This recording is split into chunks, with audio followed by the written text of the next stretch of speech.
Hey guys, it's Travis, Pagan Scholar, and this is going to be another edition of the 2018 YouTube Pagan Challenge, the ABCs of Paganism. Today I'm going to be glossing over G and H, and I'm in a constant battle to get over myself, my perfectionism, so I'm just going to kind of run into it after I've only kind of sort of thought about the topics that I want to talk about. So anyways, here we go. So for G, I want to talk about the grotesque within contemporary paganism. So this sounds kind of weird. You sort of have to do a little bit of math to arrive at why this is relevant within contemporary paganism. It is understood that not all contemporary pagans are witches, and not all witches are pagan. It's kind of like splitting hairs whenever you start that conversation, but I mean it's needed to be said at the very beginning as a caveat. But anyways, with that understanding aside, I am going to paint with a very broad brush and say that contemporary pagans are in the same camp as people who practice witchcraft and people who are, or at least aware of how contemporary witchcraft works and that entire ethos and stuff like that. So I feel like the grotesque within contemporary witchcraft, instead of just contemporary paganism, is one of the ways that people sort of prop themselves up, and it's a tool for ethos. It's a tool to say, take me seriously because I am unafraid of things that are typically taboo or off the table for other cultural experiences. Actually, there is a article I just read. I posted it on the Pagan Scholar Facebook page. I will link the article down below.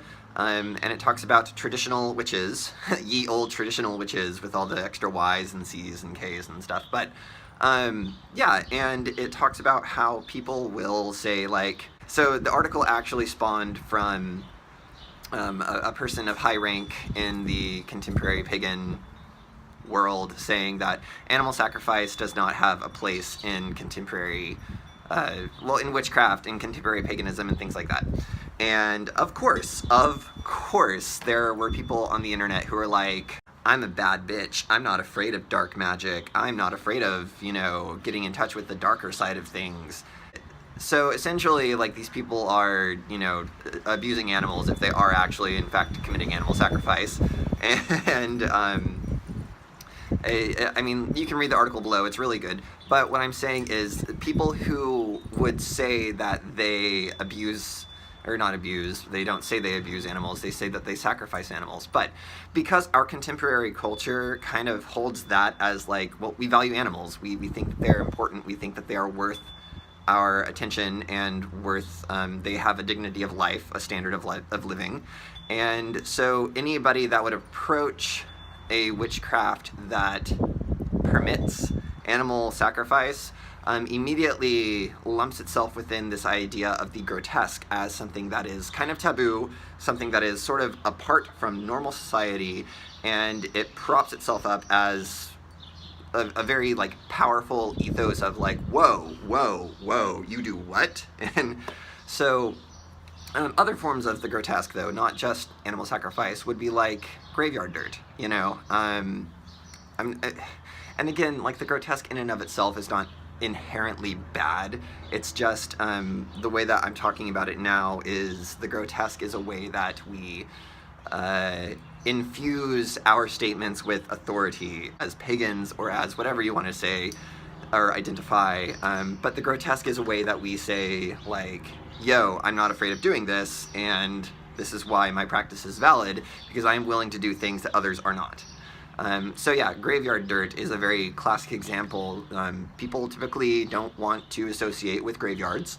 They associate graves with loss, with mourning, with death.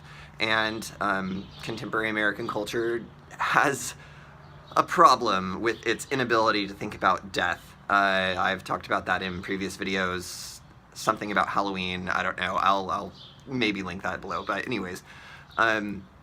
So yeah, if it's oh, and this spell contains graveyard dirt, and it's well, we immediately conjure up the idea of a moonless night at midnight and creeping mist through the graveyard and harvesting this graveyard dust from a freshly digged grave, when in reality it was actually in Potosi County on a Thursday at like 4:30 p.m.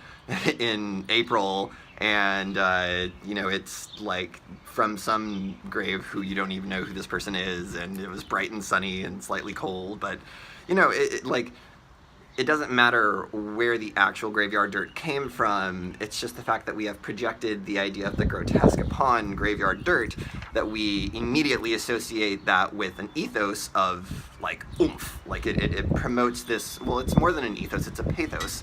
It's an idea that we have associated graveyard dirt with all of these like grotesque, mysterious things, and in reality it's just, it's dirt, you know, it's soil. You know, what is the difference between graveyard dirt and garden dirt is that we have a social construct of the grotesque around graveyards. So yeah, the grotesque is a way that we prop our ideas up a little bit higher. It's a way that it's a tool, it's an element, I guess, that we use to kind of just put a little bit more oomph into the archetype of the witch, of the pagan, that is a little bit reactionary if you're really wanting to split hairs about it. But essentially, yeah, it's it's a tool of ethos that we use to ante up the power of a reputation of an idea. So using that, going straight into H, I am going to say that okay, because of the grotesque, there are certain things that we need to be hostile towards. So my H word is actually hostility, but to make it a little bit more friendly towards this conversation of paganism, I'm going to use the word harm as well, because harming none, do as thou wilt. Yes, this is a credo from Aleister Crowley that everybody knows. It doesn't matter if you ascribe to this idea. It's kind of just across the board in a lot of pagan cultures, or in a lot of contemporary pagan cultures, and in a lot of forms of traditions of witchcraft. It's known, like it's a thing. People know about harming none, do as thou wilt. So harm is something that will occur, and it is something that we need to be aware of. Within the social cloud that is contemporary paganism, there is a very heavy bent towards positivity, towards, you know, being the good that you want to see in the world, which is absolutely fucking amazing and excellent, and it needs to be, like, spread more, like, 100%.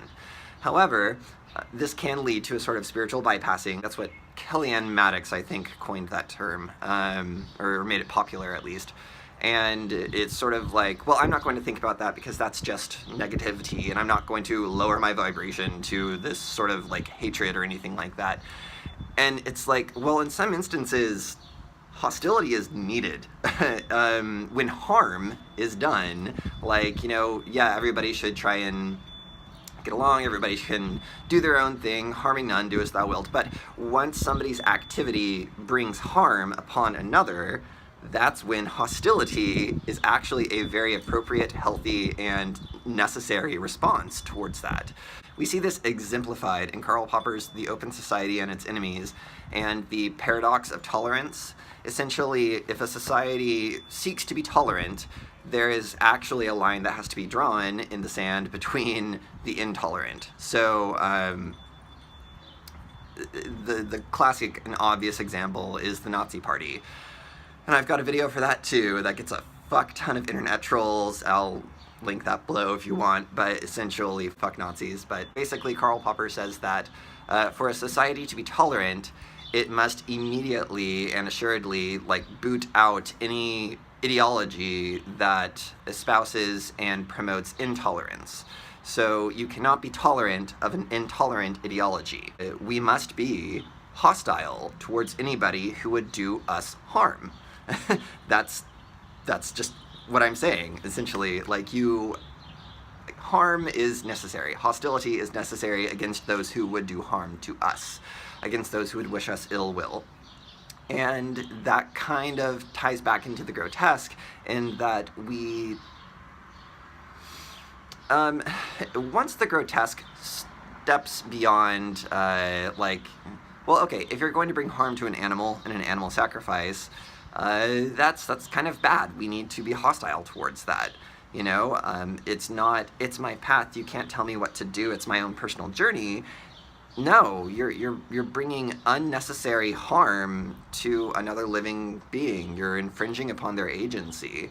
And we can have another conversation about the agency of animals and all this other stuff, but essentially what I'm saying is any ideology, any practice that brings harm upon another, that infringes upon their, you know, agency in the name of the grotesque, in the name of like, oh no, it's my path, I'm just not afraid of the dark side of things. It's like, well, your dark side of things is bringing harm to another individual, and so I am actually going to be hostile towards that, and my hostility is justified. So this has been my rambly ABCs of contemporary paganism, my G and my H, my very weird contributions. I don't know why I can't just talk about like grimoires and holiness or something, I don't know. But if you liked this, if you have any comments or questions, please leave them below in the comments. I always look forward to reading feedback from my videos and my ideas. I grow a little bit more from the comments than I do from studying for a video. I hope you guys really liked this. I had fun talking and percolating all these ideas in my mind to make this video, and yeah, as always, merry meet, merry part, and merry meet again. Oh hey, also, by the way, from my previous video, holy fuck, this dianthus is alive and well and incredible, so yeah.